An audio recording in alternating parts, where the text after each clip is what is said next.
Hey guys, welcome back to another episode of the Resale Zone here on YouTube. Probably one of my favorite shows hosted with resale heroes. In today's episode, we talk about shipping parcels. We had talked a little bit about shipping in the past, mentioned letter mail and things like that, but we hadn't really gotten into parcels. Today, we're going to break down all that you need to know about shipping parcels with Canada Post. Let's get right into it.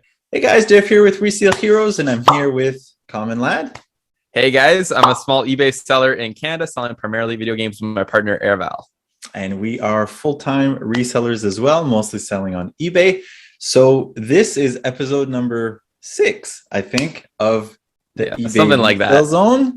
So today we're going to be actually doing a continuation of episode number, I probably should have written this down, episode 4, Yeah. I think, which was kind of a comprehensive guide to shipping in Canada, shipping things in general. But we talked a lot about the smaller things, the letter mail stuff, and we didn't go actually into too much detail about parcels and big boxes, like bigger boxes, like the bigger stuff. And we had a few comments and questions about it. So here we are doing kind of a part 2 about that. So would you like to run them through a little bit what we're going to be talking about? Yeah, sure. So, I mean, one of the things that I guess we didn't really realize or even think about, but is that when you're starting out, you are actually probably going to be sending most of your things via parcels because maybe you're not selling video games and cars and DVDs like we are. So, Yeah. We're going to be talking about regular parcels and how they work within Canada, showing you guys some examples of a few different rates from whether you're sending, coast to coast or within your same province and kind of seeing what the differences are in price that you can expect when you're shipping out items. We're also going to go into a little bit about how to pack those items, how to make them the most economical, shipping materials, how to resize boxes, things of that nature. And just sort of do a rundown on the entire process, where to purchase your packaging your shipping labels if you are doing that, whether it's online or whether you're taking them into the Canada Post Office and all those things, and at what stage you should be kind of expected to do what. I think that's basically kind of what we're going to be covering here. We're going to try and make it concise and kind of as clear as possible because shipping can be a very complex topic. So hopefully you guys can take away a lot from this video and understand exactly what to know when you're shipping things out in Canada. Yeah, and we've been having a little bit of technical difficulty with the internet, so hopefully this is going to go smoothly. But anyway, so we're also going to be throwing in there some information about, so again, this is focusing more on the Canada Post structure. We are going to be giving information, like Commonlad said, about packing things and resizing boxes. So there is stuff there for everybody, but when it comes to the specifics would be a little different in the States and wherever other countries, wherever you're watching from, but the idea would be the same. But we will be talking a little bit about shipping from Canada to the US, just a little bit, because I mean, it's a thing that's an option. And there's Canada Post has a few interesting options when it comes to that. So first things first, the parcel. So Canada Post has several different levels of parcels. So a parcel, what does Canada Post consider a parcel? Basically anything that is, I think, over 500 grams and that doesn't fit in an oversized envelope, which is essentially, I believe the maximum dimensions are, well, anyways, it doesn't really matter. If it's pretty big or even slightly heavy, it can't go in the mail slot. So they have to put it in a box or in a really big envelope, and they're going to charge you extra for that. So the good news is all parcels are tracked with Canada Post. The bad news is it's expensive. So like the letter mail stuff, the small stuff doesn't have tracking and it's cheap. But the big stuff has tracking, but it's expensive. So that's the one thing that's the one gripe I'm going to say. It can be pretty expensive with Canada Post. Whenever I talk to my American reseller community about our shipping costs, it's like they can't believe how much we pay compared to them. But that's what we have to work with. So that's what we're going to be talking about. So they basically have 3 main levels of parcel service delivery times, and different levels have different, like some of them are faster and of course more expensive.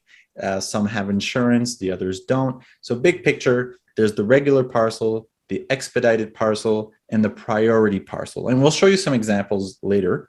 But essentially, regular is like the basic one. It doesn't come with insurance, but you can pay extra to have insurance on it. They have all these fancy bells and whistles that you can add, like having a delivery confirmation signature.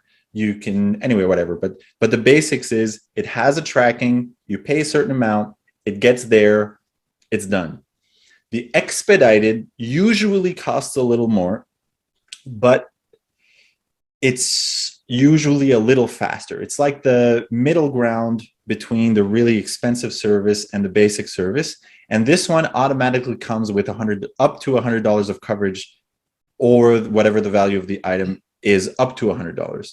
And the priority service is pretty much their fastest one that they have. And depending on where it goes in Canada or elsewhere in the world, it has probably the fastest delivery time that they have, and that also comes with $100 of insurance. So I don't know if there's anything else you wanted to mention. Yeah, I mean, that's a really good rundown of all the different sort of options that you'll be using.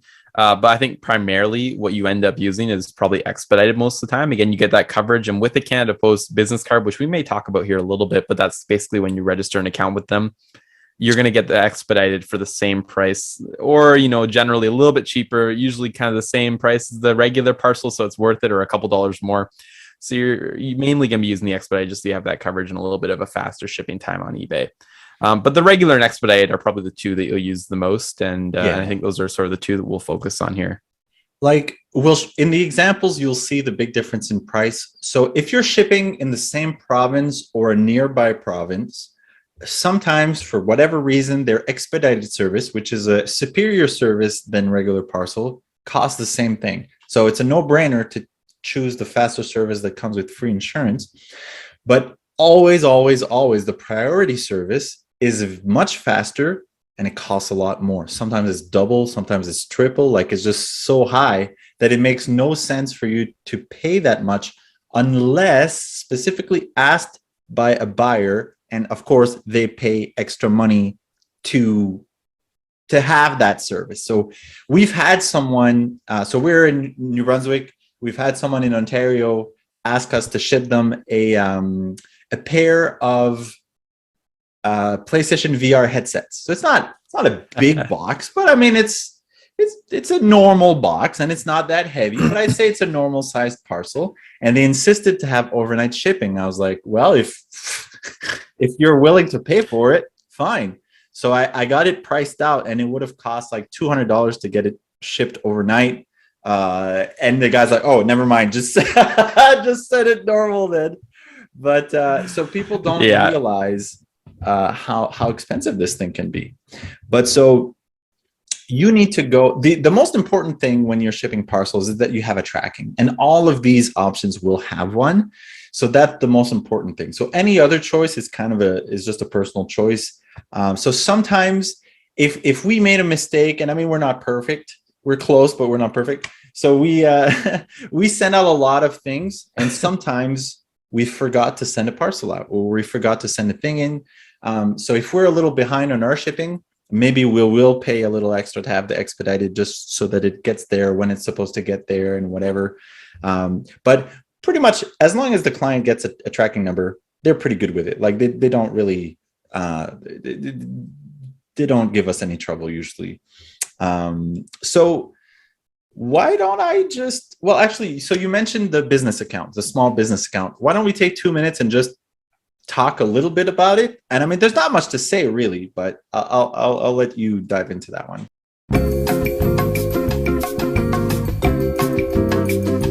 Freeze again? So most of that was great. Oh man. So you want to do take 3? It's all right. Each time you tell me, I can make it more concise and better. Yeah. So I'll cut all this stuff out. But yeah, all right. So why don't we take 2 minutes to yeah, so we're having technical difficulties here, but that's all right. So why don't we take 2 minutes to talk about this small business account? It's pretty important to talk about. Just Yeah. So the Canada Post small business account is actually really cool. You don't have to be a business to register for it. So you can literally just have, your eBay name as your business name in the Canada Post form, fill it all out on their website where you register for it. And then they'll actually mail you a physical card that you can use at the post office to ship all of your stuff out for a discount. So that's pretty cool. But it also allows you access to the Snapship tool, which is a Canada Post tool on their website that allows you to purchase your shipping labels through them directly at that discounted rate, and then you can simply just drop off your parcels at the post office as opposed to waiting in line for them. So it's a really cool tool. It costs nothing at all to get. And again, it can give you discounts of up to 10% on all your expedited and regular parcels within Canada. So I think we both have them. And again, you can actually build them up tiers. So the more parcels that you send out, you can get a better discount. It's just a really cool service altogether. Yeah, so we're going to keep it short on this, but yeah, so we are our store is at a higher level where we can get, like, on some international stuff, we get like 40% off, which is like awesome. On US Moncton Canada to US, it's like okay, and like within Canada it's like 20 to 30%, like it just depends, but you get instant discounts for free even if you've never sent anything before, so it's totally worth signing up for. It's free. What was I saying? Yeah, so what happens is when you take the small business card that Commonlad was talking about, when you take it to the post office, they give you 5% off on the whole order once you're there, basically, on the parcel, on the specific labels. But if you use Snapship, which is the other tool that he talked about, you basically print the label yourself on their website. And because they don't really have to be involved, you get a better discount. But you don't have to start there. Like when you're just learning about things, you can take it to the post office and they'll help you out and you'll still get your discount. And the base rate is also lower than someone that doesn't have an account at all. So just the fact that you have an account, you might save $1 or $2. And then the more stuff you send out, then you can start saving $3 and $4 and whatever. So I'm thinking we can just hop into a few examples. What do you think? I can maybe share my screen now. Yeah, let's do it. All right, cool. So we are gonna do this right there. So when you go to, so this is just the Canada Post website, and when you go to the find a rate, there's a place you can click that's called find a rate, and basically what it is, you can choose where in Canada it's coming from, and then you can choose where it's going. So if you choose Canada, you just put in the postal code. If you choose USA, it's going to ask for something different. And if you choose international, it's going to ask for something different. So of course, this is for a parcel. If you want to calculate the cost for a letter or like an oversized letter, like we talked about last time, you can use this other tab over here. But for a parcel, you use this section right here. So this is going from New Brunswick to Ontario. So kind of a couple provinces over. And the size, these measurements are for like a standard small box that we use. It's big enough to fit like 2 controllers or like a couple games and whatever, and it's not that heavy. So once you put your, you can use this to kind of get a gauge and a feel for what things cost. And I'm not logged into my account right now. Like this is just straight up off of their website. So we're just going to be giving you the raw costs of what they would charge someone that doesn't have an account. And of course, I need to put this in again because we waited too long. So we're going to do that. And 21 by 16 by 12, half a kilogram. We should get some elevator music playing in the background. Also, yeah, seriously, the Canada Post website reminds me a lot of the eBay website, where it's not perfect, but yeah, whatever. So here's an example. Basically, if you had a small box shipping from New Brunswick to Ontario that was this size and this weight, these are your options, right? So the regular parcel has an average delivery time of 5 business days, which is a full week. It would cost $19. So if you're looking on the screen, that's $14 plus their fuel surcharge, which is like their mystery tax, and plus our tax rate, which is 15%, which is $2.50. So it's basically $19. For the expedited, they don't have expedited at that postal code for whatever reason. So whatever. So Express Post is that's another level that I forgot to mention. So there's actually 4 levels usually. So there's regular, expedited. Express Post is even faster and more expensive than expedited. And then there's priority down here. That's like the super expensive one. But so if you wanted to send it for a more expensive, like a faster service, instead of 5 days, it would be 3 days. It'd be $10 more. And if you wanted to send it like 2 days, it'd be like triple the price basically. But the idea here is just to kind of get more familiar with what things cost. And you even see here on their website with people who have solutions for small business account, you can save up to 36% or 57% on international shipping. And that's totally true. It's actually pretty good considering it's free. So let's, I'm going to use the same example. So I just clicked here on edit details, but I'm going to make the box twice as big. And let's say 2 kilograms.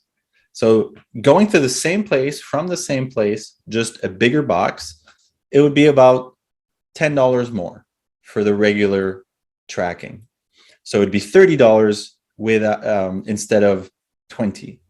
And yeah, so you see here the faster options get more and more expensive as they take more space in their truck. So this was like 29 earlier, and now it's 63. And I'm curious, yeah, priority is over $100. But again, like we said, really it's the regular option that you'll be using more often, or maybe the expedited. And so now I'm going to change it to send it to British Columbia, which is all across, completely across the country. And we actually selected we randomly selected the address of one of the best restaurants in BC or whatever. So does this one have expedited? No, it doesn't. That's weird. It's pretty rare that that's super strange. Yeah, yeah. So usually expedited is, but I guess when you randomly select postal codes, this is what you get. But this is just another, like, so to ship it to a province next door, it would have cost us 20, but to ship it across Canada, the same box would cost about 24. And for a faster option, it'd be like 45 or so. But so this is something that you can play with. You just input the dimensions for your box, the weight, and it gives you an idea of what it's going to cost. And if you already have your account with Canada Post with the card, you can just go to Canada Post and they can help you out like with all that stuff, and they'll give you the discount once you're there. But when you get comfortable with it, you can just print the label out on a piece of paper and then kind of slap it onto your box, and you get a bigger discount that way. So I don't know if there's anything that you wanted to add in regards to any of that. Yeah. There's one thing. So a lot of people ask me, how do you figure out the size and the dimensions of your parcel? Which I think is a really dumb question because it's pretty obvious. But for beginners, I guess it is a question, right? Yeah. So one of the things that you can do, like you said, is take it into the Canada Post location and then get them to do all that for you. So you don't actually need to own a scale or a tape measure when you're starting out. They can do that all for you as long as you have the address that it's being sent to on the parcel and your return address. However, there is that point where if you want to be doing it online, you're going to need to purchase a scale, probably one that goes, yeah, there you go, the tape measure and the scale. So just a simple add there, probably get a tape measure that does centimeters and inches in case you need either of those, as well as a scale to kilograms and pounds. Yeah, that's pretty fair. And the thing is, I also have my scale here. So most little kitchen scales go up to 5 kilograms. So when you're getting to a bigger package that is heavier than that, then you can just use like a regular scale. So most regular scale, like a digital scale that you'd have like in your bathroom, they only register like 20 or 30 pounds. But what you can do is you can just kind of press on it with your strength and then let go. And it will then kind of settle to whatever the actual weight is. I know it's kind of ghetto, but it is what it is.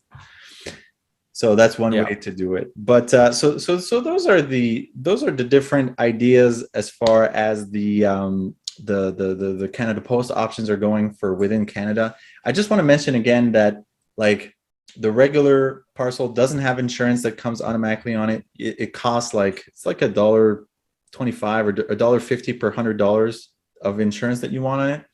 But the expedited option, which usually is almost always an option, but wasn't in the two postal codes that we showed.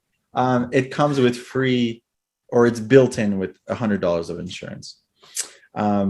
So if there's nothing else on that, we could talk maybe about shipping to the United States a little bit. So what's the different options Sure. shipping from Canada to US? Yeah, so you have, I guess for the US, it's US small packet. Do they have a small packet ground in the States? It's just small packet. They do, It's right? all ground. Well, I guess It's I don't just know. small It's packet. just small packet. Yeah. Yeah, because they have basically a small packet ground or air, however that works, the same that you'd have on an international level. And then the one that we use the most, which is the track packet USA, which I think can go bigger, but doesn't go to the full size that you get, for example, with an expedited parcel in Canada. Yeah. And then you get into some of those more priority level parcels. So it's a little tricky here and there, especially if you have bigger packages that are going to the States. But for the most part, if it's a valuable item, we're using a track packet USA. And for a non-valuable or a cheap item, we're just going with the regular old small packet option for the US. Yeah. So the small packet is the cheapest option. It's usually anywhere between $8 and at the very limit $15 if it goes really far into the States. But there's no tracking though. So, but that's the dirt cheap option. We use it a lot, right? But we take a chance anytime we send something with no tracking. So the tracked packet usually costs maybe $5 more than the small packet. But if you're sending anything that has significant value, of course you want it to be tracked. But when you're sending just cheap stuff, sometimes you can't afford for it to be tracked. But there are limits. So track packet, there's certain dimensional limits to it. I'm not going to get into that. But when you get into like a bigger item, it just becomes an expedited parcel, which is basically a regular parcel, but going to the States. They just call it expedited parcel.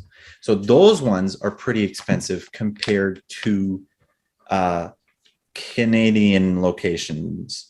So, I mean, it's not a perfect science, but you can expect it to be about $10 to $15 more shipping an expedite, like a large box, to the States than it would be to Canada. And it just depends where it goes. So we've shipped here. I actually have 2 boxes here. So we've shipped a box like this. It's just, of course, it's an Amazon box, but so we've shipped a box like this in Canada for like $20, and we've shipped a box like this also in Canada for 25 and 30. But the same small box, if it gets shipped in a really remote location in Canada, could cost 40. And it just depends where it goes. Like, I don't know why, but we have like the randomest orders coming from the Northwest Territories, which is like really up north, and like Nunavut and like all those places. And that costs like a small fortune to ship. And like, if you have to, and if you really can't afford, like if you feel they really didn't pay enough, then you can kind of cancel the order, but eBay doesn't like that. But most of the time it costs a reasonable, like it costs roughly the same thing for most people. But when it goes on a reserve or it goes in a really remote location, they do charge extra usually. And it's basically the same thing with whatever goes to the States. The further into the United States that it goes, the more it's going to cost. So if you ship something that's a few states away from where you live, it might cost a certain amount. But if it's like all across the country from where you live into the States, it's going to cost a lot more. So usually when we ship a console or something like that, depending on how heavy it is, it'll cost like $30 to $35 with our discount to ship it. But if it goes further into the States, it may be 40 or 45, or depending on how heavy it is. And like, we just recently sold a lot of 46 Harlequin romance books, like those romance novels. So they're going to the States. So books are kind of heavy when you have a lot of them. So that's probably we charge, I think, $40 of shipping. So we should be pretty good on that. But when like the first time that we sold a packet of books, we were kind of surprised with how much it cost. So, but that's why using the tool that we showed earlier is so important, so that you can get a feel for what things cost. And sometimes you'll make mistakes. Sometimes you'll even overcharge people, which is totally fine because sometimes don't refund them. Undercharge people. Yeah. And they kind of even out. So short version, small packet, cheap option, no tracking. Next level is the tracked packet up to a certain size that has tracking, but a little more expensive. And then the expedited parcel. They have another level that's like faster and you can ship bigger things. But I think for most of your needs, those three options will get the job done. Yeah, we're back. Yeah, and we're back. We're back. So now that's the big picture of things. So just tinker, give yourself an idea of what it's going to cost. So people from different places in Canada and people from different places in the States is going to cost different amounts to ship it there based on basically how expensive it's going to be for Canada Post to send it there. Basically, that's. But if you have an idea, you're not going to know until they buy it, right? So it's just one of those things. But so that's big picture. Other than with experience, I think that's just about everything that we can give to you. But there's just a few other best practices that we'd like to share with you. One of them would be resizing boxes. So this is more important, I would say, when you're shipping internationally, like to the USA. But if you have, okay, I'll use the same boxes from before. If you have something that can fit in a box like this, but you put it in a box that's like this, well, it's going to cost you way more than what you need to pay. So, I mean, boxes come in standard sizes, but items don't really. So you just have a bunch of boxes. And so let's say that you have, here, I'll take the big box. It's full right now. But so let's say you have a box like this. So in here, there's actually a PlayStation 3 and like 4 controllers and a bunch of stuff. But so this is actually an appropriately sized box for what's in there. But let's say that you had a smaller item in there. What you can do is you can cut, just want to make sure there's no addresses on it. You can cut down with a knife down the edges up until, as long as you're not cutting your item that's in there. So cut all 4 sides and then just kind of fold them inwards and just tape them.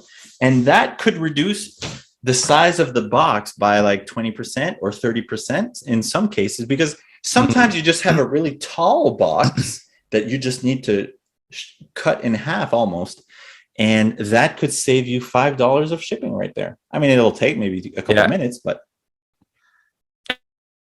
And also, I can't believe this one, but when you're shipping in an envelope or a padded mailer or any of those things, folding them in half or whatever, when you have clothing, for example, or whatever it is in there, they're still registering that full dimension, right? So you don't want to be paying for all this extra space when your item's only taking up this bit of it. So fold it up, do whatever you had to, assuming it's not going letter mail because you probably can't fold it. But if it's a parcel, which is what we're talking about, then you want to try to make it as small as possible to alleviate that shipping cost, to bring it down as much as possible. And again, that's going to help out, just get you guys a slightly better rate.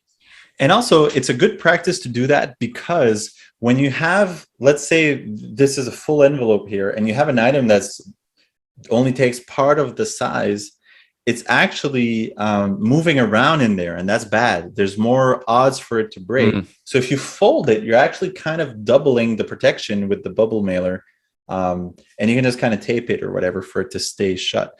But that's a good point, that you can do that with envelopes as well. And other than that, I would say, what about packing materials? What do you guys use? Ooh. Or what do you not use? Man, I mean, what do we not use? Yeah, we used to reuse everything we got in from lots we'd be purchasing and packages that would come to the house or whatever. And we'd save all the boxes and all of the packing paper and the bubble wrap and the big bubbles that you get with the Amazon and all that stuff. We would save and reuse when we were shipping things out. But we did get to a point eventually where, unfortunately, the stuff coming in wasn't enough to provide for the stuff that had to go out. So we went to, purchasing some supplies outside. So we buy the occasional roll of bubble wrap here and there. a big 150, 200-foot roll from Staples or wherever and get that, or packing paper sometimes. Then we're looking at other economical ways like paper and things, but it does get to a point where sometimes we just don't have enough. So when you're beginning, that probably won't be a problem. You're going to start out by just saving everything that's coming in your house. And then I understand as you guys do it, you can reach out to family and friends and say, can you guys save some of this stuff? Because that's what we need to use. And then you can get most of your stuff, if not all of it, for free that way as well. Boxes you can source from your local stores. You could even, ask them, store owners, if you have any extra boxes, wherever you're doing with them. Grocery stores, liquor stores, and things of that nature have all of those different sort of boxes that they're not using, they're just throwing out, and you can have those or take them if you ask them or whatever. So it's a good way to get them if you don't have enough coming into your house as well. Yeah, so to put it a little differently, don't pay for anything if you don't have to, really, especially when you're first starting out. So some people, they'll want to buy, what are they called, packing peanuts or whatever, that I don't even know how much that costs, but I don't really want to know, because I can get an unlimited amount of newspaper for free and it's just as good. I know a few people that have like a wood stove and they use paper to start fires, but they've got plenty. So I have a few people now in my family that bring me a few newspapers every week, and that's enough for us to be able to ship like 100 to 200 items a week. And I mean, maybe only 30 of them are in boxes, but you just scrunch it up and put it in the box. And if you resize your box, you're not going to need that much if it's snug in there. You just want to make sure that everything in your in the box is snug. And we kind of talked about that more in the other video, but you want to make sure that whatever item is in there doesn't move around, because if it moves around, there's potential for it to break. And I would say the one packing item that we use the most is newspaper paper. Because you get, we get every week or every 2 weeks, we get those flyers that nobody looks at, and we just use those. Like it's so much paper, and instead of just having it go to waste, we put it in our boxes. And if you don't have enough off of your own, you can ask a few friends and family. You can even ask your neighbors, and because they got them too, and they usually just goes into the garbage. But for us, it goes in our boxes. And I will say also, so you can get free boxes at the liquor store, at the grocery store. But so I do my grocery occasionally at the Walmart, and Walmart doesn't do bags anymore. They give boxes. So they come in really nice sized boxes, and they don't have like a flaps at the top, so it doesn't actually shut. But if you have two of those boxes, you can kind of fit them into each other, and it kind of makes a nice sized box for free. Or you can use those boxes for storage and et cetera, et cetera. But packing materials, and we have a lot of spare boxes. So sometimes I'll actually cut up boxes and use cardboard as packing material. Like there's so much that you can use for free. There's really not. The only thing I would say that you could buy would be like bubble wrap, but when you're first starting out, you could get those for free at the furniture stores or whatever, right? You could get that for free as well. Yeah. But so that's most of what we wanted to talk about today. I don't know if you had anything. I have another point too. Yeah, and do you guys, I don't know if you guys use this, but the free or sort of almost free packing material that you can get from eBay with a store subscription?